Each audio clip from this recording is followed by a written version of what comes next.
প্রেমিকার বিয়ে ভাঙতে পাত্রের বাবার কাছে গিয়ে গণপিটুনির শিকার হয়ে হাসপাতালে ভর্তি প্রেমিক রমজান।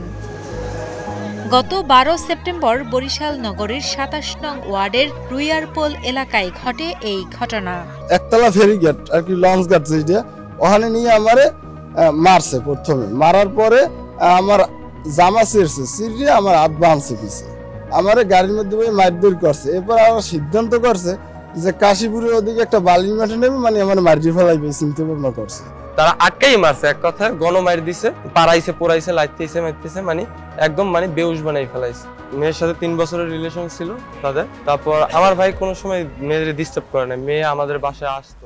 জানা যায় বরিশাল নগরীর 28 নং ওয়ার্ডের হরিপাশা এলাকার মৃত আবুল মোল্লার ছেলে রমজানের সাথে 3 বছর ধরে প্রেমের সম্পর্কে রয়েছেন 27 নং ওয়ার্ডের বাসিন্দা মোহাম্মদ মিলন সর্দার মন্টুর মেয়ে জেরিন আক্তার কলি।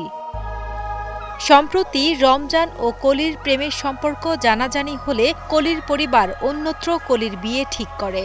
বিয়ের বিষয়টি প্রেমিক রমজানকে জানান প্রেমিকা কলি। পরবর্তীতে প্রেমিকার বিয়ে বন্ধ করতে পাত্রের বাবার সাথে দেখা করে কথা বলেন রমজান এবং কলির সাথে তার দীর্ঘদিনের প্রেমের সম্পর্ক থাকার বিষয়টিও জানান। পাত্রের বাবা বিষয়টি কলির পরিবারকে জানান। পরে কলির পরিবারের সদস্যরা রমজানকে আটক করে। এরপর বেধড়ক মারধর করে মুমূর্ষু অবস্থায় পরিত্যক্ত একটি ড্রেনের পাশে ফেলে রেখে চলে যায় বলে অভিযোগ প্রেমিক রমজানের। জোরপূর্বকভাবে বিয়ে দিতে চাইতেছে। পরবর্তীতে সে আমারে করলো কি, ওই ছেলের ছবি আমারে দেশে যে তুমি যেভাবে হোক এইটা একটু ছেলের সঙ্গে কথা বলো যে আমি এই বিয়ে মানে রাজি না, তোমার আমার ভিতরে একটা ভালো সম্পর্ক আছে। ছেলের বাবার সঙ্গে আমি কথা বলতে আসি যে আঙ্কেল এই ব্যাপার, আমি তো একটা আমি ওরে পছন্দ করি, ও আমারে পছন্দ করে। ছেলের বাবা বলতে আছে যে ই করছে, আমি অনেক টাকা খরচ করছি, আমার এই ক্ষতিপূরণ তাইলে দেবে কিনা, তাহলে তুমি একটা কাজ করো, তুমি এইখানে বসো। রায়বার বাসায় ফোন দিয়েছে, এই মেয়েলার পক্ষ মানে সবাই ফোন দিয়েছে যে তোরা আয়। পরে ওরা আইছে সবাই। এরপরে প্ল্যান মেলান করে আমার চক্ষু বাঁধে আমার এক বাসায় ঢুকাইছে। ওইখান দিয়ে বাইর করে আমারে আবার আরেক জায়গায় নিয়ে গেছে, আরেক জায়গায় নিয়ে সেইখানে বই আবার মারধর করছে। মারধর করে আমার ড্রেনের পাশে ফালাই রেখে তারা সরছে। পরে স্থানীয়রা রমজানকে উদ্ধার করে বরিশাল শেরেবাংলা মেডিকেল কলেজ হাসপাতালে ভর্তি করে।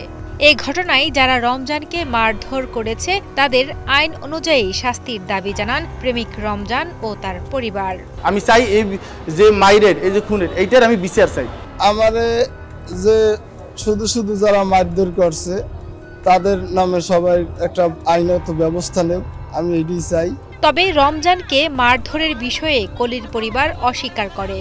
পাশাপাশি রমজানের সাথে কলির কোনো সম্পর্ক নেই বলেও দাবি করেন কলির মা। ছেলে জোরজপ্ত, আমি যা সত্য, উপরে আল্লাহ সাক্ষী আছে, আমরা 5 ওয়াক্ত রোজা নামাজ করি বাবা, মিছে কথা কিছুই বলবো না। আমার ছেলে এই মেয়ে এইখানে এই স্কুলে পড়াশোনা করে, ওই ছেলের আড্ডা হয়েছে কুদগটা, তাই আমার মেয়ে ওইখান দিয়ে স্কুলে যাওয়া আসা করে। ও অনেক ওই পথে বসে থাকতে অনেকভাবে আমার মেয়েরে ডিস্টার্ব করতে। ও বলছে না, আপনি আমার ভাইয়ের সাথে চলাফিরে করেন, আপনি আমার ভাই, আপনার সাথে তো আমার এই ভেবে হয় না।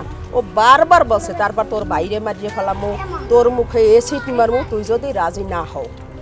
এই কথা আমারে অনেক ভয় দেখাইছে আমার মেয়েরে। এত সব ঘটনার পরও 12 সেপ্টেম্বর রাতে কলির বিয়ে দিতে আয়োজন করে পরিবার।